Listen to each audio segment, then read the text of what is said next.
Microsoft's first clamshell laptop is a thing of beauty.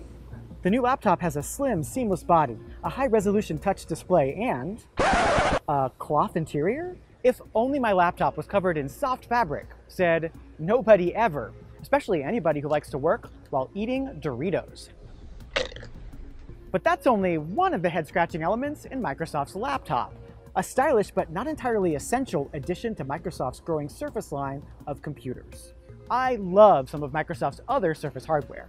The Pro made the world realize a finger-operated tablet could be a real computer. The Studio reinvented the form of a desktop computer.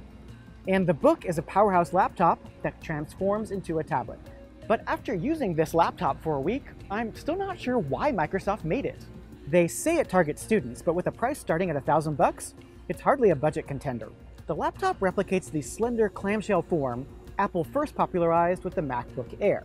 The problem is, other PC makers like Dell already make amazing light but powerful Windows 10 laptops like this XPS 13, which is just as powerful and nearly as slim as Microsoft's laptop, and starts $200 less. That's not to say Microsoft's laptop is a bad laptop. Here's the good.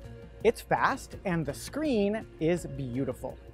Plus, the battery lasted slightly longer than 10 hours in my tough web surfing test, a half hour longer than the MacBook Pro, and 15 minutes longer than a similarly high-res Dell XPS 13. The keys feel great, and the trackpad is responsive. Here's the bad. Let's start with the ports. The laptop has just one old-fashioned USB-style port, but at some point in the next few years, you're probably going to need the newer USB-C shaped plug. That Dell XPS 13 has both the old and new. The Microsoft laptop is also the first machine to run a new version of Windows called S.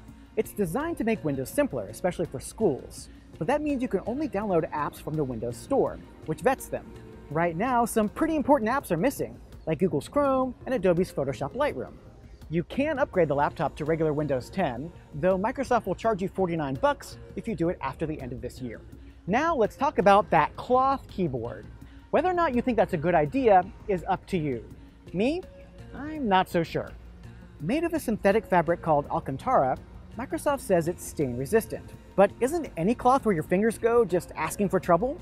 In the interest of science, I reviewed this laptop with fingers covered in delicious, cheesy Doritos. Yeah. They left their mark, though I was able to clean it off with a moist cloth. It's just hard to know how that's going to look or smell after a few years. So where does that leave the Surface laptop? By the time you upgrade it to the 8 GB of RAM I recommend, you're paying $1,300, nearly the same price as a MacBook Pro and Dell XPS 13 with touchscreen. And it's hard to recommend the laptop over either of those, unless you really love the aesthetic or you always wear gloves while typing.